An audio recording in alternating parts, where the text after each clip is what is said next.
Podem levar algumas cópias para amigos, se quiserem. Isso é do domingo anterior, tá? Sempre, os esboços serão sempre do domingo anterior. Vou pedir para os irmãos se colocarem em pé, à medida que acharem a passagem.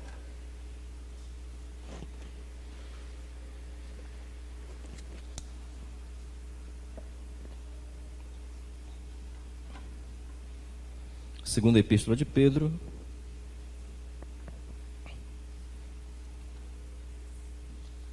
capítulo 1, e os versos 16 a 21, tal qual, irmãos, lerei da minha versão.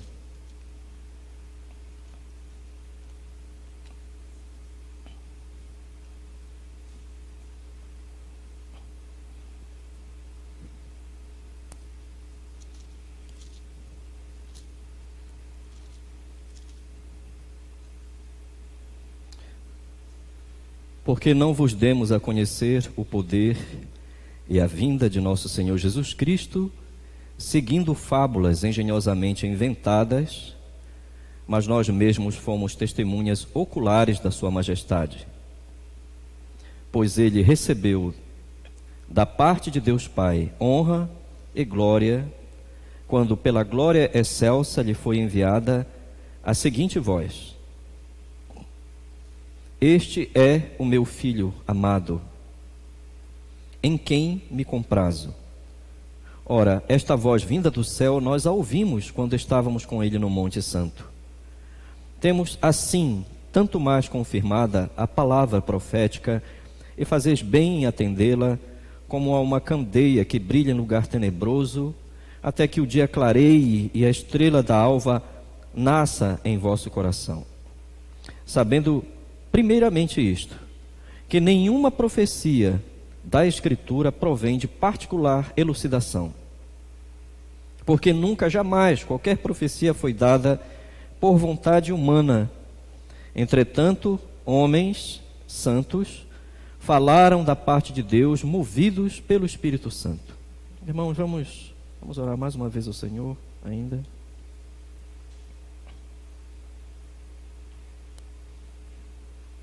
Ó Senhor nosso Deus, nós te exaltamos e bendizemos a tua preciosa graça, Senhor, a qual todos os dias nós dependemos, Senhor, tão profundamente dependemos, Senhor.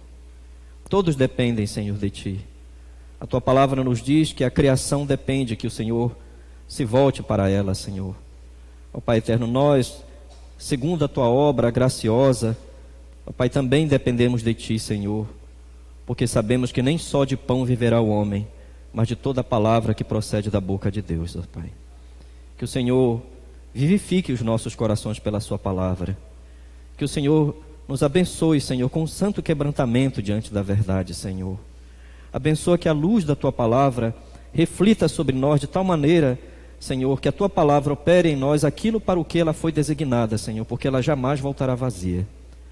Permita-nos, ó Senhor nosso Deus, o teu Espírito Santo é o único que pode fazer isto. Permita-nos o acesso à verdade, Senhor. Mesmo as nossas mentes decaídas, o teu poder, Senhor, pode manifestar-se a nós, Senhor. Que o Senhor é gracioso, é bondoso, e por isso pedimos, Senhor, a tua graça em nossas vidas, em nome de Jesus. Amém, Senhor. Nós podemos sentar-se. Meus irmãos, meus amigos, no último domingo, nós vimos o apóstolo Paulo na porção dos versos 12 a 15, antes de adentrar nas exortações que nós começaremos hoje, verso 16 em diante, nós vimos que ele demonstrou que seria cuidadoso e zeloso de forma extrema com exatamente a necessidade que a igreja tem sob o ministério da verdade e da graça de Deus, da obra do Espírito Santo, através dos dons, da pregação, do ensino. A extrema necessidade que a igreja tem de unir coisas, impressões que ela já sabe, doutrina e ensino com a prática.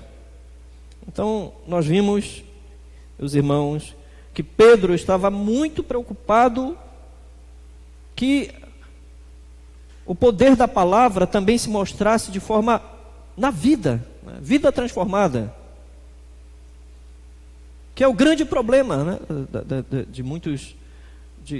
em muitas igrejas. Apenas saber certas coisas, mas não enfatizar a prática, unir. Então, Pedro coloca essa questão da lembrança através do ministério pastoral, e ele faz isto afirmando no verso 12 a 15 em dois momentos. No verso 12 e no verso 15, os verbos da ação de Pedro estão no futuro.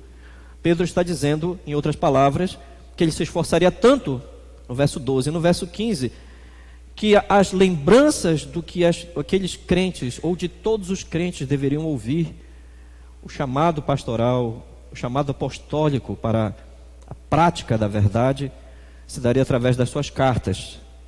Mas nos versos 13 e 14, se os irmãos lerem, observarem nas suas Bíblias, ele diz também considero justo, enquanto estou neste tabernáculo, despertar-vos com essas lembranças, certo de que estou prestes a deixar o meu tabernáculo, como efetivamente nosso Senhor Jesus Cristo me revelou. E aí ele já apela para os verbos no tempo presente, enfatizando que enquanto ele estivesse vivo, naquela idade avançada dele, Pedro teria todo o cuidado para que enquanto estivesse, e ele usa uma expressão metafórica maravilhosa, enquanto eu estiver neste tabernáculo, enquanto a minha existência estiver como que montada a tenda aqui, eu estarei tendo esse trabalho constante de lembrar-vos das coisas concernentes à vontade de Deus. E meus irmãos, como é bom saber disso. Como é bom que Deus não só nos outorga a palavra, mas Deus outorga dons no ministério para que os crentes possam ser aperfeiçoados quanto ao que eles sabem, as coisas que são facilmente, muitas vezes, esquecidas, para levar à prática, fundir a vida. Mas agora, nos versos 16 a 21, versos 16 a 21 são preparatórios para o problema grave que estava ocorrendo na Ásia, nas igrejas. Vejam, meus irmãos, os versos 16 a 21. São, na realidade, um ensino apologético. Pedro começa aqui a introduzir a refutação, como ele vai refutar as acusações dos hereges que se infiltraram no contexto das igrejas, com acusações relacionadas à doutrina apostólica. Primeiro, Pedro, vejam por favor nos versos 16 a 18, ele vai dizer que os hereges se voltam contra a doutrina ensinada pelos apóstolos, e depois Pedro vai fazer um complemento do raciocínio iniciado no verso 16 a 18, no verso 19 a 21, com relação à mensagem dos profetas.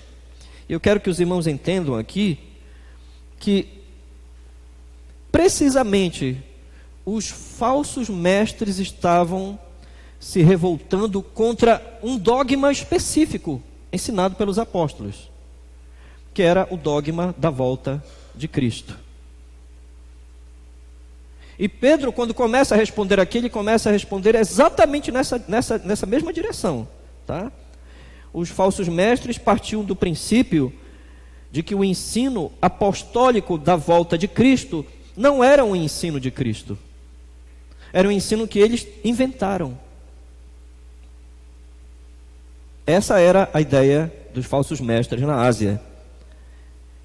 Então, em defesa disto, o que Pedro faz? Pedro, de forma sábia, dirigida pelo Espírito Santo, Pedro faz o ponto fundamental de diferença entre o que ele ensinava e os apóstolos e todas as demais pessoas que contrariassem o seu ensino. Ele e os demais apóstolos e os profetas do Antigo Testamento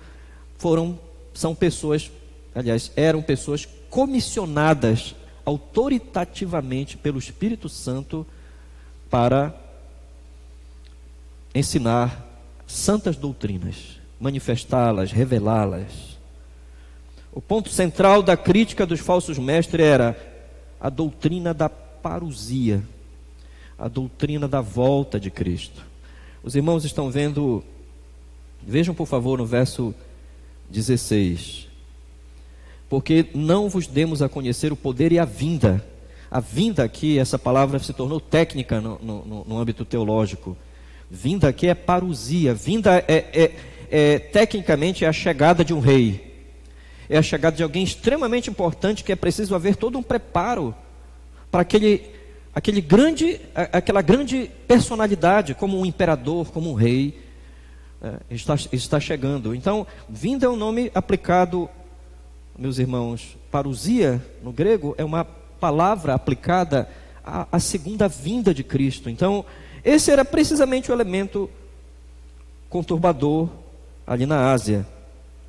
Então Pedro vai fazer, como afirmei agora há pouco, dois momentos para introduzir as suas exortações a partir do capítulo 2. Ele faz, aqui no final do capítulo 1, primeiro ele faz menção de uma revelação específica que ele recebeu junto com os demais apóstolos, Tiago e João, a transfiguração de Cristo no Monte Santo. E em segundo momento, ele demonstrará como o ensino geral do Antigo Testamento, o ensino dos profetas, que nós chamamos maiores e menores, e o ensino de Moisés, e o ensino de todos os profetas do Antigo Testamento, meus irmãos, confirmam de igual autoridade com que eles receberam no Monte Santo, na transfiguração, essa doutrina da vinda de Cristo. Eu quero que os irmãos saibam e considerem que na história do cristianismo, a história do cristianismo tem nos ensinado que este mesmo problema surge de forma nova, em vários modelos novos. Falsos mestres não podem aceitar o que esse apóstolo determinou aqui. Falsos mestres não podem aceitar o ensino geral das Escrituras. O ensino geral das Escrituras é purificador de conceitos. Falsos mestres não podem aceitar isto, meus irmãos. Não podem aceitar a substância da palavra. Falsos mestres muitas vezes criticam a sã doutrina. Vocês ouvirão muitos líderes de seitas hoje que eles começaram dentro de igrejas tradicionais e históricas, batistas, presbiterianas, congregacionais, e eles começaram a criticar as doutrinas, as sã doutrinas. Eles começaram a falar mal das sã doutrinas, porque eles estavam em busca de resultados. Esse é um sinal dos falsos mestres. Criticam a sã doutrina e dizem que é necessário mais resultados para a igreja. É necessário, por exemplo, que os crentes sejam mais prósperos. É necessário que os crentes, ou aqueles que venham ouvir a palavra, sejam crentes que possam ter curas, ter libertação, ter milagres. Há muitas pessoas hoje professando de alguma forma serem cristãs, mas ainda se enamoram, por assim dizer, de um falso mestre aqui, né? São amigos admiradores de um falso mestre ali, de um falso apóstolo ali. Eu pergunto para os irmãos, onde é que está o problema hoje em nossas igrejas? Desse enamoramento de muitos hoje em igrejas, afirmando que são crentes fiéis, mas tem esse enamoramento dos falsos líderes. Onde é que está o problema, meus irmãos? O grande problema é este que o apóstolo coloca aqui. Não há uma permanência na autoridade geral das Escrituras, o todo das Escrituras. Para muitos em nossas igrejas, o ensino bíblico geral não é autoritativo, não é primário, não é absoluto. Então o que acontece é que na teologia individual de muitas pessoas se enamoram dos falsos mestres, porque os falsos mestres têm uma teologia de colcha de retalhos, uma teologia que vai cortar o que a gente não quer e colocar o que a gente quer dentro de como a gente pensa, e não como as Escrituras demonstram. E por isso, meus irmãos, o grande problema em nossos... Muitas pessoas vão a uma igreja, mas elas estão mais ligadas ao que um falso mestre diz na televisão, no rádio, no YouTube, do que um ensino geral das Escrituras.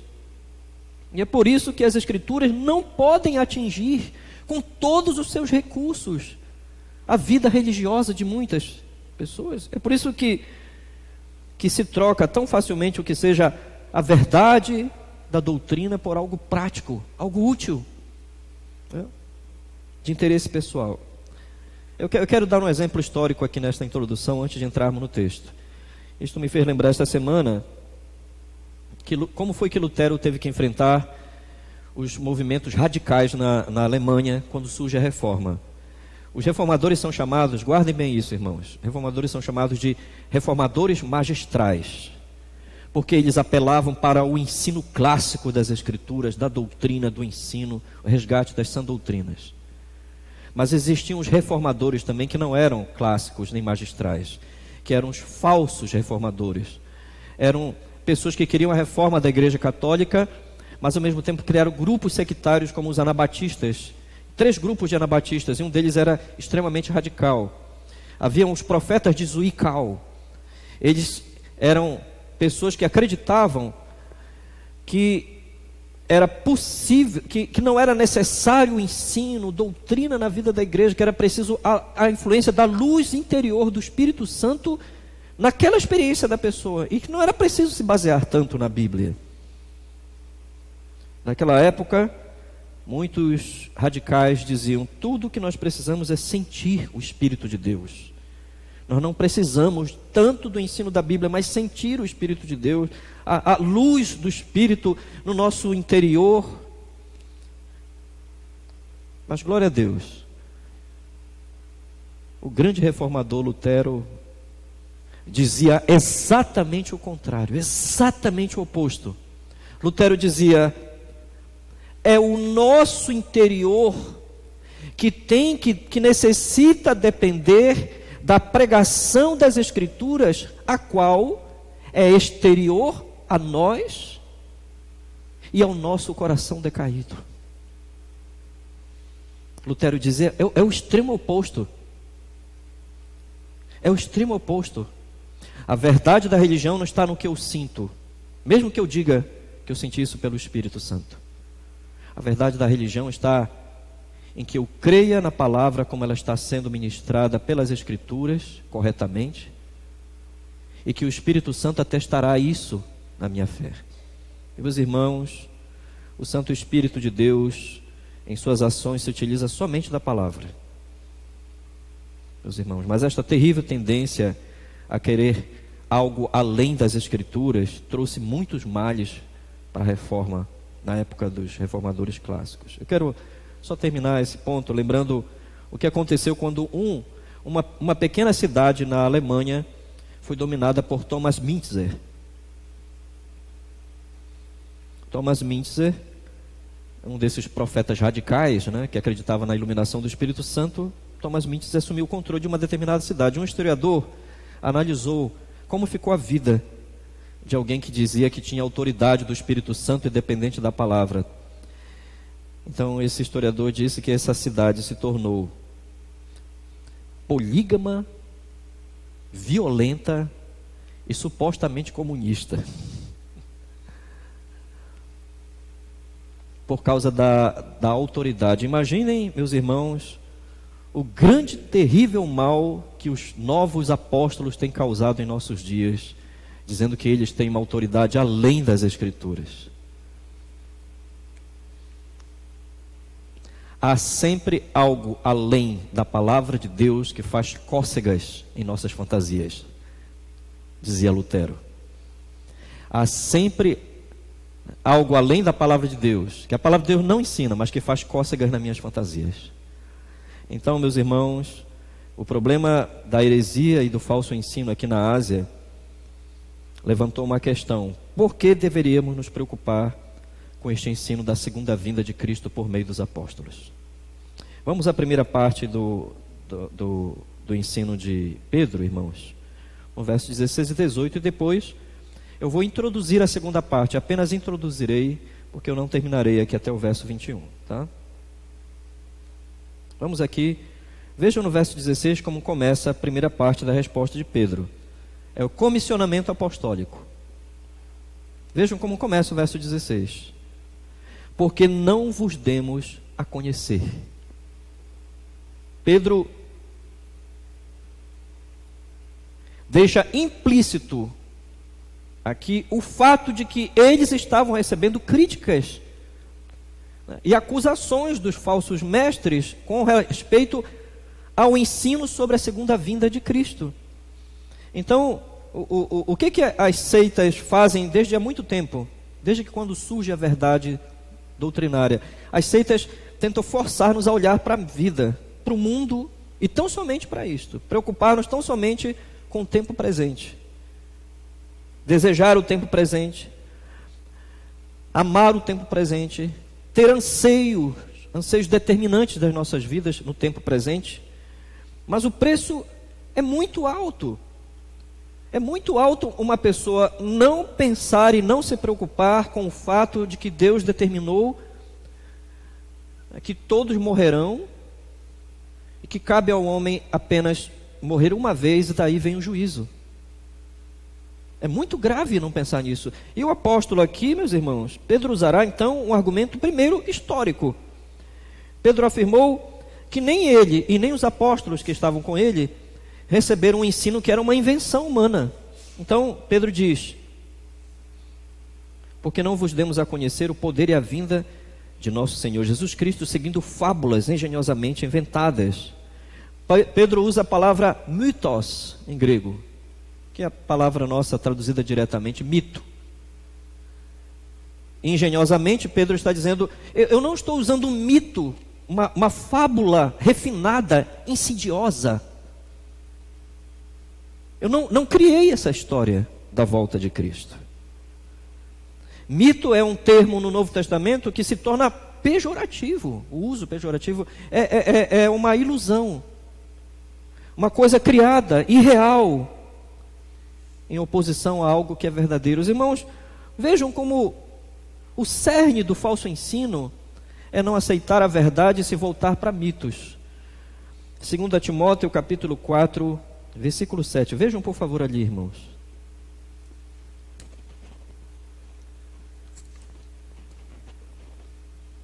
2 Timóteo no capítulo 4, verso 7. Quando Paulo diz que nos últimos dias da igreja na terra, na volta de Cristo, muitos vão apostatar da fé e vão se recusar a dar ouvidos à verdade, entregando-se às fábulas. É a mesma palavra aqui para mythos, mythos em grego. Vão voltar para mito, para uma invenção, algo que alguém criou, mas que não tem nenhuma realidade, não tem nenhum fundamento. Meus irmãos, Pedro passa a defender então o ensino apostólico. Pedro passa então a defender o ensino apostólico. Eles foram testemunhas oculares do que aconteceu com Cristo na sua transfiguração. Meus irmãos, eu quero que os irmãos entendam bem a maneira como Pedro se utiliza desse fato histórico.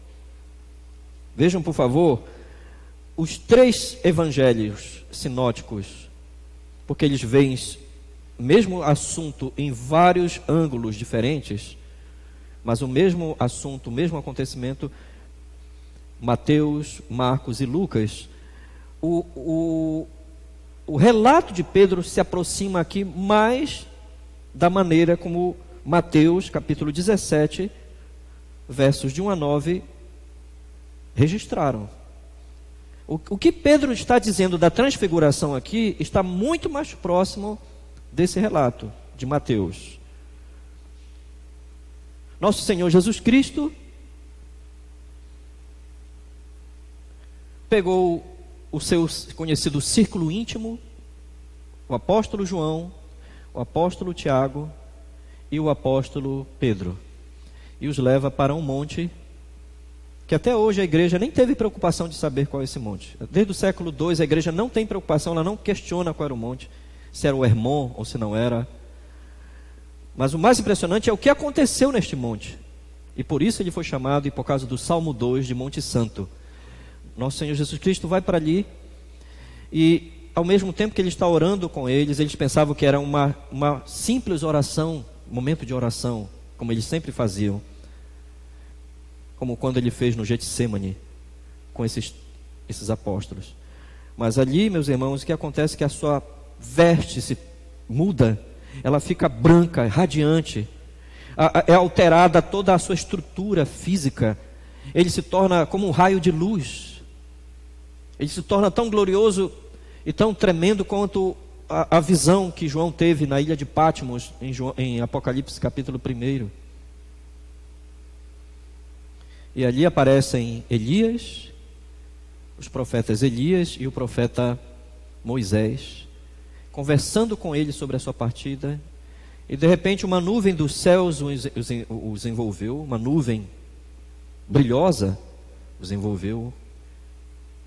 O séquito da glória de Deus, essa nuvem, muitas vezes chamada, essa dimensão da presença de Deus, no Antigo Testamento como Shekinah, os envolve e eles ouvem: este é o meu filho amado em quem eu me comprazo.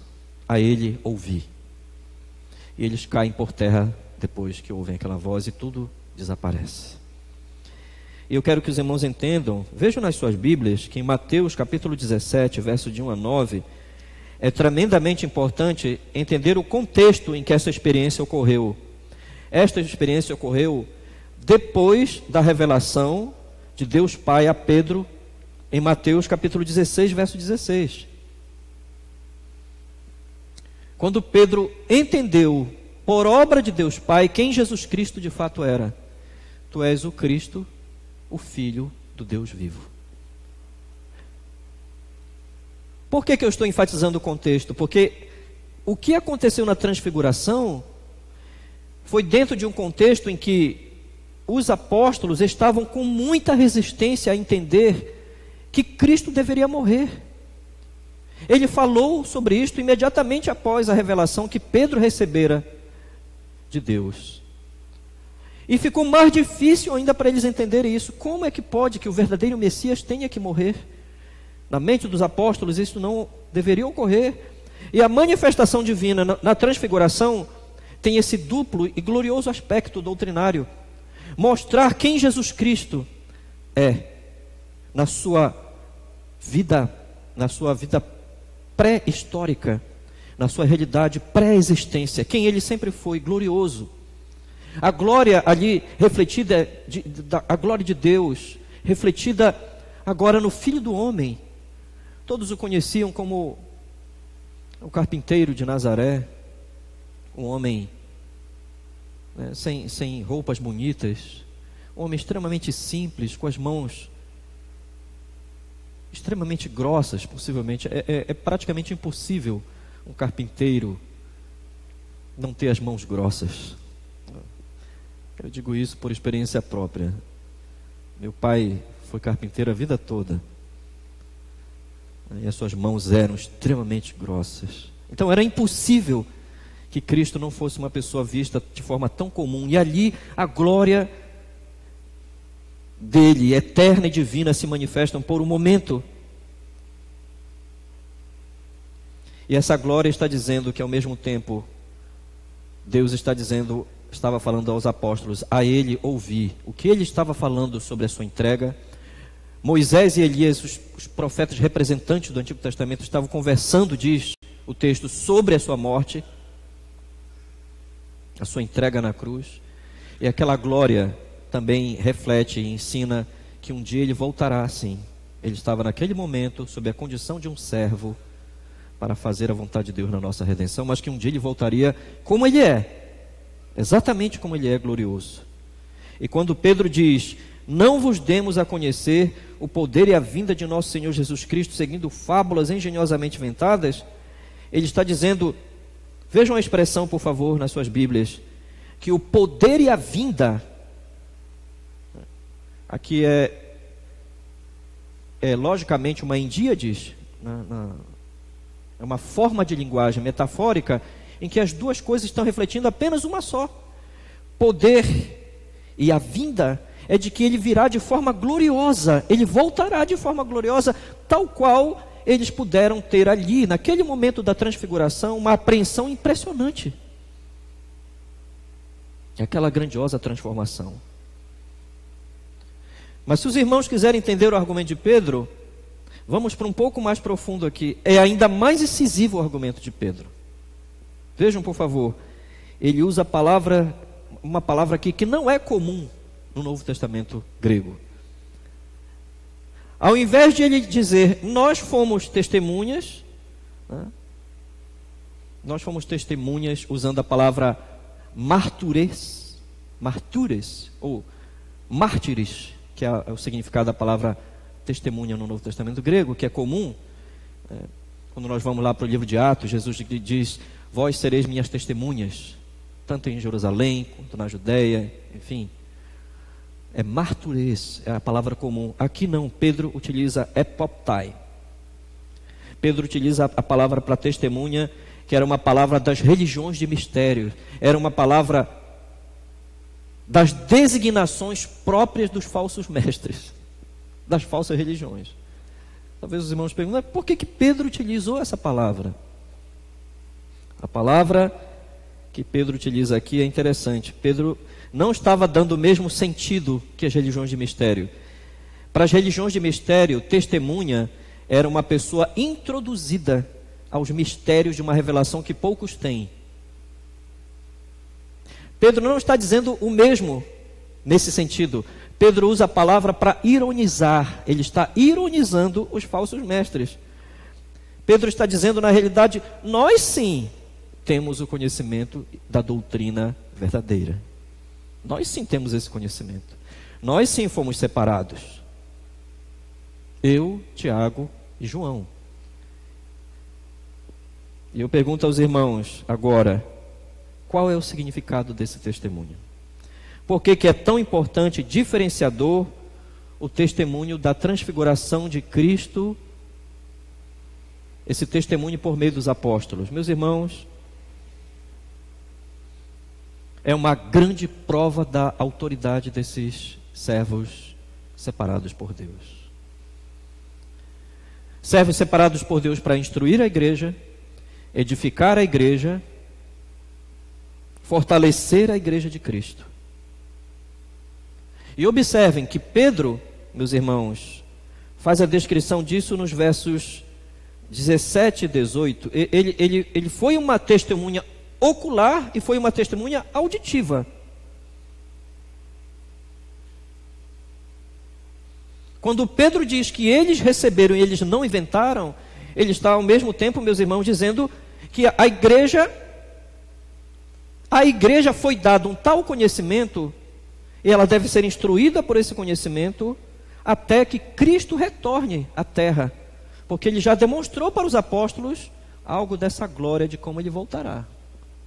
Ora, meus irmãos, eu quero que os irmãos entendam bem isso, guardem bem isso, que o Santo Espírito de Deus nos fortaleça nessa manhã com atenção em relação a isto. Tá? Nós não podemos crer em Cristo. Nós não podemos crer em um Messias cuja identidade é aquela a qual nós sentimos. Nós não podemos, este não é o Messias verdadeiro. Nós não podemos crer no Messias que eu quero formular para me curar, apenas para me libertar, apenas para ajudar no meu casamento, como as seitas preconizam.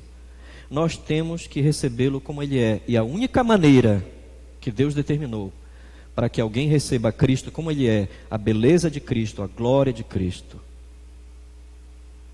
as virtudes de Cristo, Deus determinou que todos devessem conhecê-lo apenas por meio do ensino dos apóstolos. A igreja está fundada sobre este ensino.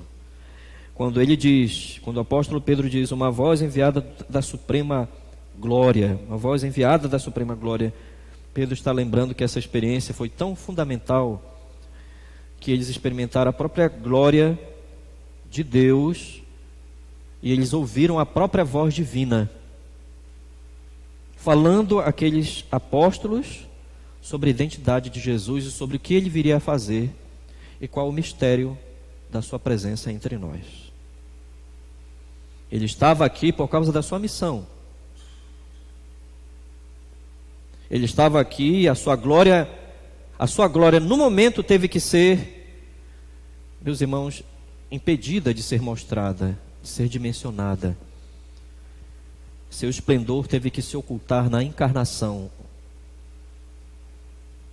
O corpo de Cristo era um corpo comum, mas a sua natureza pessoal era gloriosa, eterna e perfeita, que criou todas as coisas. Meus irmãos, eles não imaginaram estas coisas, e ele morreria na cruz, e algo dessa glória foi mostrada ali no monte. Sem o testemunho dos apóstolos, nós não saberíamos de fato quem Jesus Cristo é. Não entenderíamos nada sobre Jesus, não o reconheceríamos, não entenderíamos o propósito de Cristo no mundo, da sua vinda. Não é possível ser um crente sem o testemunho dos apóstolos, assim como também não é possível ser um crente verdadeiro tentando ir além do testemunho dos apóstolos. Se realmente pertencemos a Cristo, nós vamos entender nesta manhã por que este apóstolo liga-nos tão fortemente àquilo que ele e os demais receberam. Eu vou dizer de uma forma até mais direta, meus irmãos, bem direta. O ensino de Pedro é um alicerce seguro de que o Cristo que se fez homem e mostrou a sua glória na transfiguração veio morrer por nossos pecados, mas um dia ele voltará em glória, ele voltará como ele é. Jesus é um rei, ele tanto é um rei quanto ele foi um servo.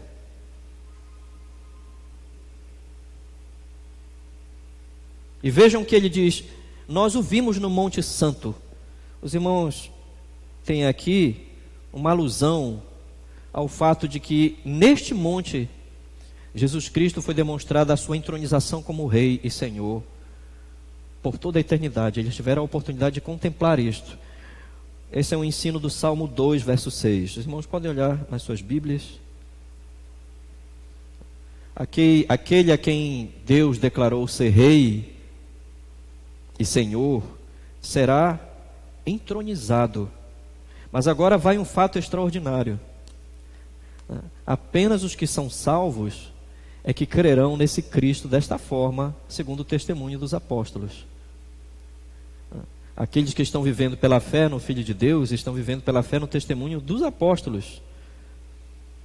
Então o testemunho dos apóstolos é confirmado pelo Espírito Santo naqueles que creem no Evangelho da Graça. Eu quero promover aqui um teste bastante prático, bastante restritivo, aliás. Sobre que bases muitos homens estão pregando hoje? Parem para pensar nisto.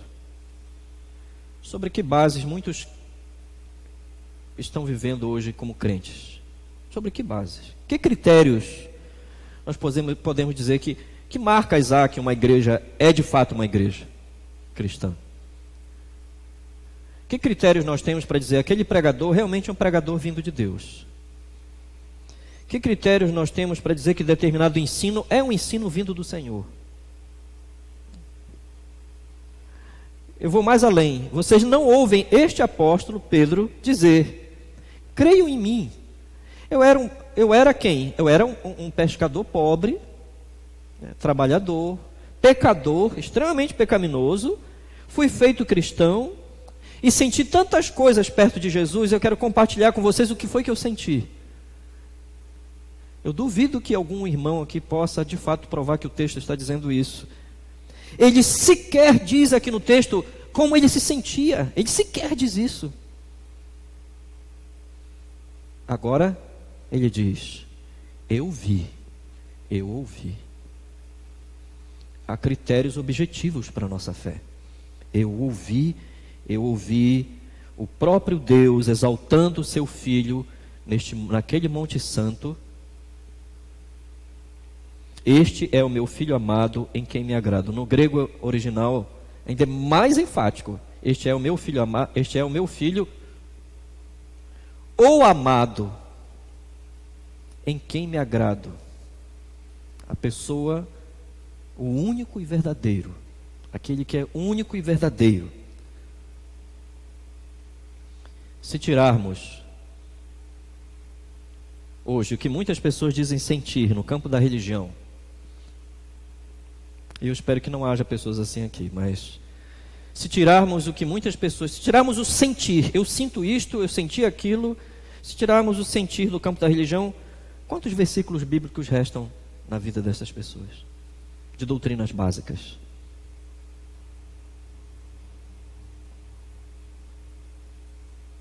O que faz de um pecador uma pessoa transformada pelo poder de Deus, o que faz de um pregador verdadeiro, de uma igreja, as marcas de uma igreja verdadeira e fiel, é se eles aceitam e se eles se baseiam nos fatos e nos ensinos do Novo Testamento. Nenhum crente, nenhum pregador, nenhum pastor, nenhuma igreja são de fato cristãos por dizerem que sentem, mas por proclamarem e crerem de fato. Meus irmãos, quão perigosa tornou-se a religião em nossos dias. Quão perigosa. Os chamados novos apóstolos, né? Nós estamos vendo aí. Quão perigosos. Neuza Itioca, Estevão Hernandes. Quem são mais os novos apóstolos? Valnice Milhome, R.R. Soares, Valdomiro Santiago. Meus irmãos, todas pessoas que dizem que não é a autoridade da Bíblia, mas é a autoridade delas. Meus irmãos, quão perigoso é isto? Quão perigoso que a gente saia da Bíblia e vá para o pensamento humano, para o coração maldoso dos homens. Vamos, meus irmãos, para a segunda parte. Eu quero apenas introduzir a segunda parte da resposta de Pedro às críticas do falso ensino. Vamos ao verso 19, irmãos.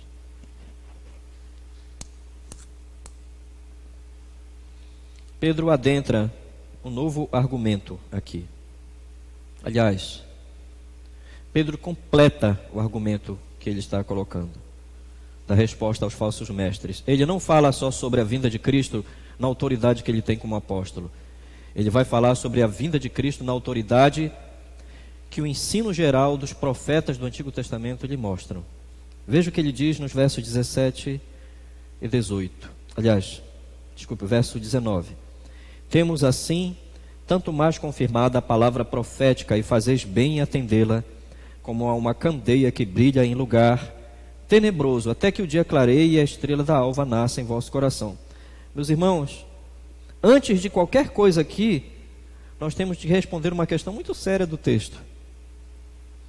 Qual o significado da expressão temos assim tanto mais confirmada a palavra profética? À primeira vista, nas nossas traduções, qual é a impressão que dá?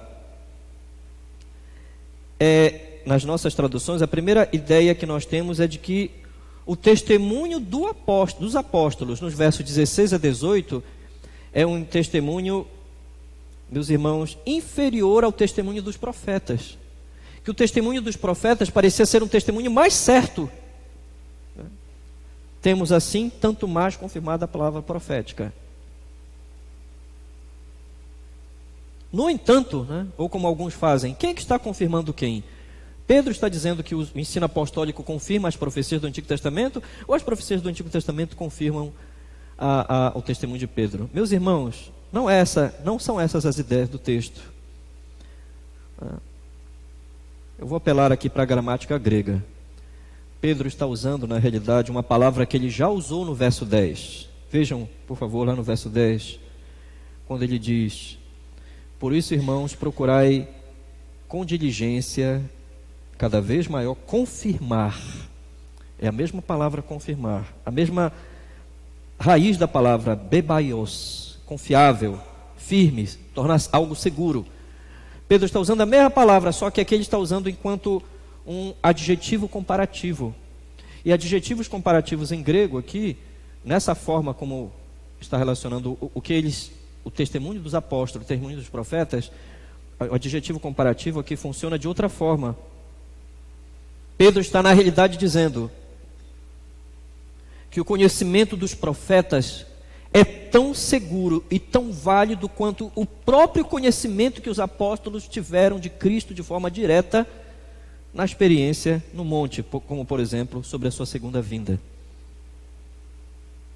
O que Pedro está dizendo na realidade é a autoridade geral das Escrituras. A autoridade do Antigo Testamento é tanto quanto a autoridade que o ensino dele, meus irmãos, providenciava à igreja. Então, a igreja deve se preocupar de forma profunda, diligentemente. Cada crente tem que ter extrema preocupação com a doutrina da volta de Cristo, porque é uma doutrina real. Ela não é só na experiência e no testemunho dos apóstolos. Ela é uma experiência, ela é um ensino que vem do Antigo Testamento, meus irmãos. Muitos profetas falaram da volta de Cristo. Zacarias, Isaías, Joel. Os irmãos têm o primeiro sermão de Pedro falando sobre isso no livro de Atos. Meus irmãos, os irmãos, vemos esta equiparação entre os profetas e os apóstolos nesta mesma carta aqui em termos de autoridade. Vamos lá para a segunda carta de Pedro, no capítulo 3, verso 2. Vejam, por favor, lá. No capítulo 3, versículo 2. Para que vos recordeis das palavras que anteriormente foram ditas pelos santos profetas, bem como do mandamento do Senhor e Salvador, ensinado pelos vossos apóstolos. Então, Pedro parte deste ponto, de que a autoridade deles e a autoridade dos profetas, meus irmãos, se coloca contra o ensino dos que negam a volta de Cristo. Temos assim, tanto mais confirmada a palavra profética, e fazeis bem em atendê-la. É precisamente neste ponto que Pedro começa agora a inserir, pouco a pouco, uma exortação à igreja. Vejam, fazeis bem em atendê-la. Fazeis bem em atendê-la aqui, literalmente, é mais do que fazer o bem. É também fazer o bem. Prestar atenção nas Escrituras, prestar atenção no ensino da palavra, é mais do que fazer o bem, é fazer o certo. É a única maneira de fazer o certo, até a volta de Cristo. O crente que passa a ter um viver baseado na palavra, meus irmãos, não está fazendo apenas o que é bom, ele está fazendo o que é certo. A expressão quer dizer exatamente, mais do que isto: vocês farão a coisa certa em prestar atenção no que a palavra está dizendo. Qual é o verdadeiro lugar da palavra de Deus na vida do cristão, do crente, até que Cristo volte? Qual é o verdadeiro lugar? Pedro vai responder isto a partir desse momento. Ele vai inserir uma série de metáforas que vai ensinar de forma bela isto. Pedro usa algo muito comum no Novo Testamento: o uso da lâmpada. O uso de uma lâmpada. Aqui é a lâmpada herodiana que Pedro fala. É uma lâmpada pequena, com óleo. Essa lâmpada vai iluminando a pessoa que acordou muito cedo pela manhã, antes que o dia fique claro. Vejam como seu significado é esplêndido. Ele diz: e fazeis bem em atendê-la como a uma candeia que brilha em lugar tenebroso, até que o dia clareie e a estrela da alva nasça em vosso coração. A constante iluminação da palavra de Deus sobre a vida de um crente neste mundo é como ele sendo iluminado num ambiente de trevas, extremamente escuro. Tanto que a palavra aqui, meus irmãos, lugar tenebroso aqui, no original Pedro está usando a expressão submundo. Um submundo escuro. Pedro está dizendo em uma forma de uma metáfora: vocês crentes, vocês estão vivendo no meio de pessoas não crentes. A mente delas está em trevas, os seus corações estão em trevas. Não há conhecimento da vontade de Deus no mundo. Descarte isso. Se você realmente pertence ao Senhor Jesus Cristo, nesta manhã, descarte isso da sua vida. As pessoas sem Cristo não possuem conhecimento de Deus, não possuem conhecimento do Evangelho.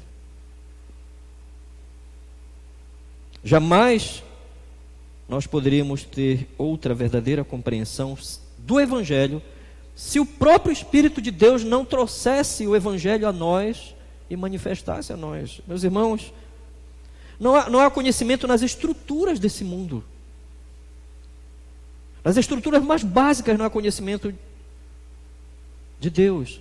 Se o Espírito Santo de Deus não houvesse manifestado a palavra de Deus aos profetas, e se o Espírito de Deus não houvesse manifestado, inclinado a verdade na nossa direção, também nós estaríamos em trevas, sem a luz do Evangelho. Pedro está usando uma metáfora que descreve a escuridão de um mundo inferior, um submundo, o mundo das pessoas, a escuridão da mente humana, o seu estado espiritual decaído. A verdade da palavra é a única que pode iluminar e nos tornar diferentes até que Cristo volte, aperfeiçoados, santificados, corrigidos, sustentados. O que é uma vida dominada pelo pecado? É uma vida em trevas. Não importa o quanto uma pessoa tenha determinada formação acadêmica, não importa o quanto ela conheça algo de uma área acadêmica, profissional, não importa o quanto ela tenha instrução, ou ela não tenha, não importa se ela tenha um viver prático, simples, e que ela tenha aprendido certas coisas, não importa, certas coisas comuns da vida, pragmáticas, não importa a cultura que uma pessoa foi inserida. É nesse testemunho, meus irmãos, da palavra de Deus sobre a condição humana, que nós temos que ver a nossa grande necessidade dela, do poder da verdade. Nós estamos dentro desse contexto, e possivelmente nós vamos morrer dentro desse contexto, até que ou Cristo voltará e nós estaremos dentro desse contexto. Vejam em João capítulo 3, verso 19, né, uma maravilhosa e profunda alusão a isto. João capítulo 3, verso 19. O julgamento é este, que a luz veio ao mundo, e os homens amaram mais as trevas do que a luz, porque as suas obras eram más. Mesmo as pessoas mais próximas a nós, sem Cristo, talvez a pessoa que você mais considere nesta vida, mas esta pessoa sem Cristo ama o pecado. Na sua essência, ela ama o pecado mais do que qualquer verdade que você pudesse falar a ela. Mas este aqui é um ensino específico para os crentes em Cristo. Fazeis bem em dar atenção ao ensino dos profetas, diz Pedro. E como é que isto vai agir no nosso viver? Meus irmãos, em relação aos salvos, a palavra de Deus vai iluminar os salvos como uma lâmpada, né? Vimos aquela lamparina que a gente chama aqui no Pará. Aquela lâmpada vai iluminar até que o dia clareie. Mas eu quero que os irmãos entendam aqui que a metáfora é muito mais profunda e muito mais bonita. Quem já acordou cedo, bem cedo, de madrugada, sabe que quando o dia não está claro ainda, existe o que Pedro chamou aqui, ele usa a expressão fosforos. Fosforos em grego, que é o que a gente conhece hoje. A estrela da manhã é o planeta Vênus. Todos que acordam cedo sabem que tem aquela grande luminária ali, que é o planeta Vênus, que Pedro chama aqui de até que a estrela da manhã. A referência de Pedro ao amanhecer do dia, tanto quanto ao surgimento da estrela, são referências escatológicas tradicionais no Novo Testamento, meus irmãos, e na Bíblia, no Antigo Testamento, quanto ao reinado de Cristo que se aproxima com o tempo que está passando. Mesmo que as pessoas estejam vivendo nas trevas do pecado, Cristo chamou você para o Evangelho. Se você é um crente verdadeiro, Cristo chamou você para que a sua vida fosse iluminada pelo poder da verdade, aperfeiçoada pela palavra, para que você fosse como uma pessoa que está vivendo nessa escuridão, mas tendo a lâmpada da palavra na sua vida. E você já notou e sabe que aquela estrela da manhã se aproxima e que o dia virá a amanhecer, meus irmãos. Mas a palavra dos profetas e o testemunho dos apóstolos, os irmãos, estão dizendo à igreja que Jesus está voltando. Que nós devemos ter um viver baseados inteiramente na palavra. O cuidado com a sã doutrina deve ser o cuidado de toda a nossa vida, meus irmãos. Eu quero terminar com 3 lições básicas, irmãos. 3 lições básicas até do que eu mesmo já comentei aqui.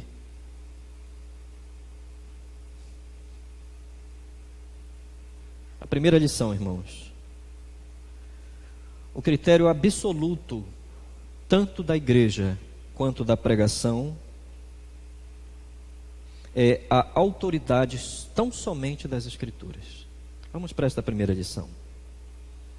O critério absoluto, tanto da igreja quanto de um pregador, de um ensino, da pregação, critério absoluto é a autoridade somente das Escrituras.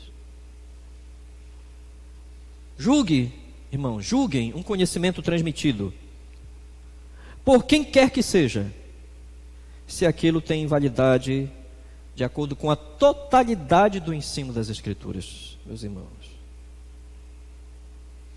Tome cuidado com ensinos que voltam-se apenas para os seus próprios conceitos no campo da religião. Hoje, no campo da religião, a grande armadilha do campo da religião o ministério tornar-se pragmático. A grande armadilha do ministério hoje é tornar-se pragmático. É acreditar que se uma coisa está dando certo, todos têm que colocar isso nas suas igrejas, porque deu certo, atraiu pessoas, que este é um meio que Deus aprova. Mas eu lhe digo nesta manhã, baseado no ensino do apóstolo, fuja de uma igreja assim, fuja de um pregador assim, fuja de qualquer linha religiosa, fuja de qualquer coisa que afaste você da singularidade das Escrituras. Fuja, corra.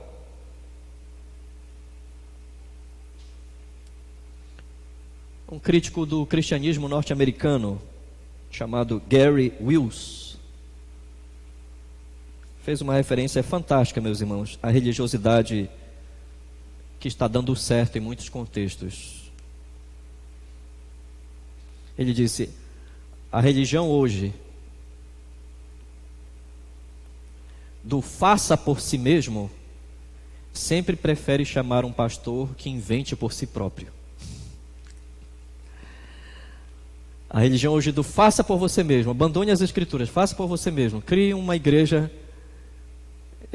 Essa igreja sempre vai precisar de um pastor, faça por si próprio, invente por si próprio. Pessoas estão inventando coisas, elas estão colocando dentro das igrejas, estão massificando a igreja, estão mundanizando a igreja, estão adaptando a igreja ao querer humano. Muitos resistem hoje ao que os reformadores, meus irmãos, redescobriram nas Escrituras, que a pregação e a leitura da palavra são os principais meios da graça. Os principais meios da graça. A igreja é mãe dos fiéis, mas somente daqueles que verdadeiramente nasceram pela palavra. Era o que os reformadores diziam. A igreja é mãe dos fiéis, mas ela só concebe filhos verdadeiros por meio da palavra. Vamos para a segunda lição, irmãos. O ensino acerca da segunda vinda de Cristo é consubstanciado pela totalidade das Escrituras. É uma lição maravilhosa para todos nós. A volta de Cristo não é ensino inventado no Novo Testamento. Já existia no Antigo Testamento. A volta de Cristo é consubstanciada na experiência dos apóstolos. E é impressionante como mesmo no campo da religião, como se tem esquecido hoje falar sobre a volta de Cristo. A suprema importância deste assunto hoje é tremendamente esquecida. E eu pergunto para os irmãos, e faço também minha esta interrogação, mas precisamente, irmãos, por que essa doutrina tem sumido? Já pararam para pensar nisso? Por que essa doutrina tem desaparecido? Esta doutrina, meus irmãos, tem desaparecido porque as Escrituras têm sido engenhosamente rejeitadas no campo religioso. Engenhosamente. É uma obra extremamente eficaz de Satanás e da natureza maldosa do ser humano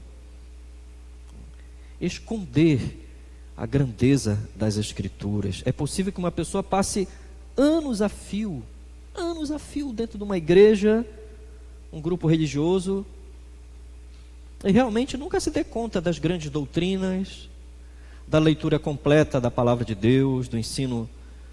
Vejam como esse apóstolo faz de uma forma maravilhosa e despertadora. O que é que ele faz, meus irmãos? Este é o critério que ele diz para combater o erro.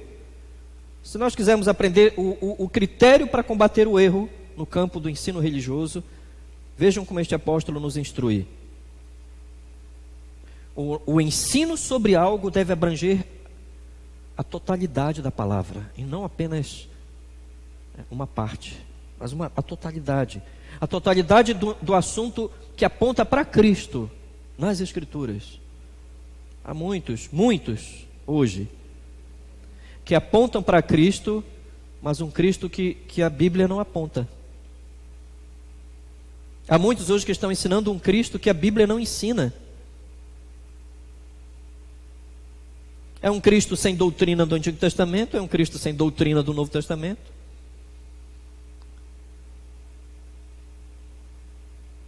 Eu lembro agora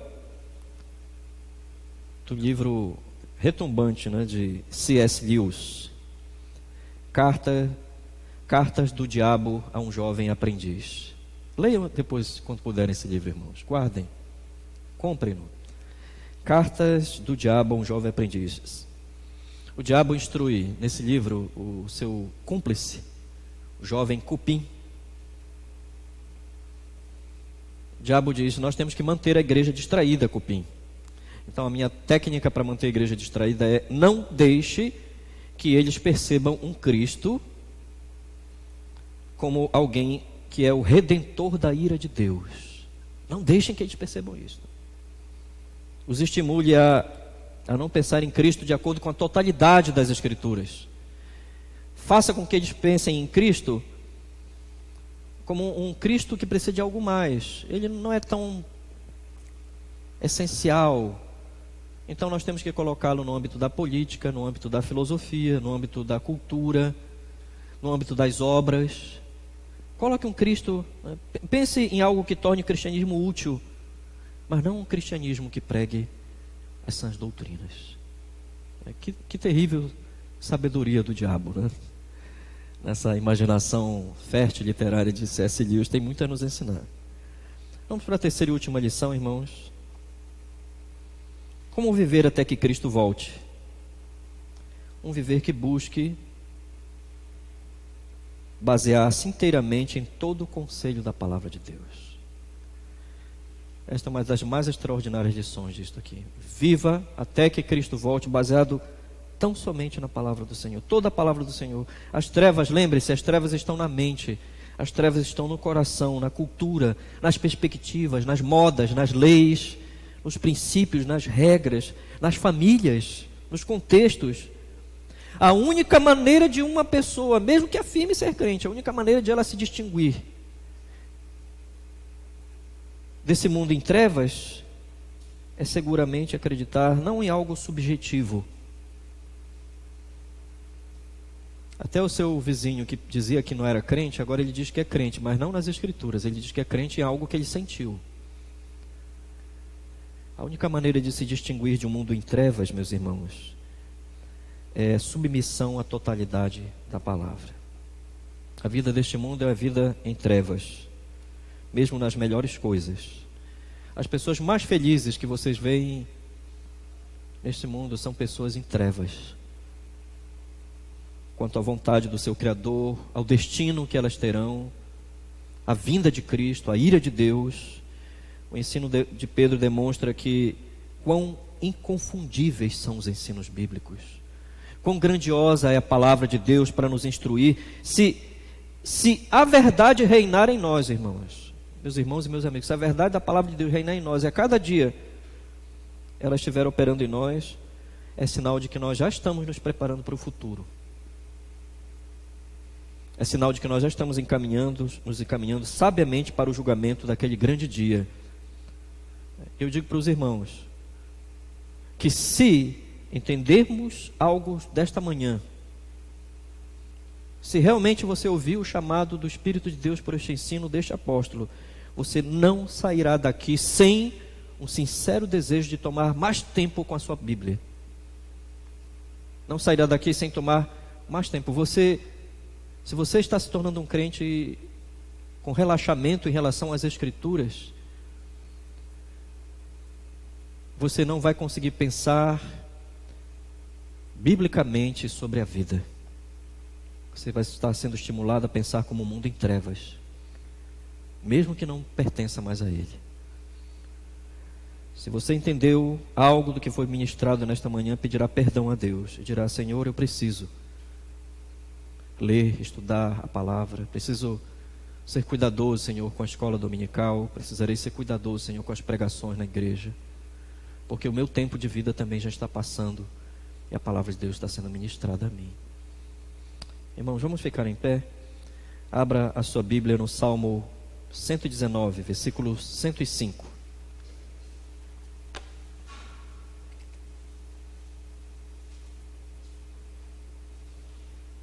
Salmo 119,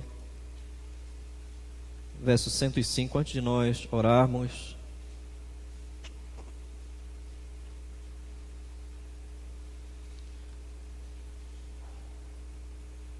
eu já vou pedir aqui ao dirigente, como ao final, a oração silenciosa, para nós encerrarmos com essa oração, tá bom? Salmo 119, verso 105. Vamos ler todos, irmãos. Lâmpada para os meus pés é a tua palavra e luz para os meus caminhos. Clame ao Senhor que seja assim na sua vida. Arrependa-se se você tem parado de ler a sua Bíblia, se você tem lido pouco a palavra de Deus. Arrependa-se.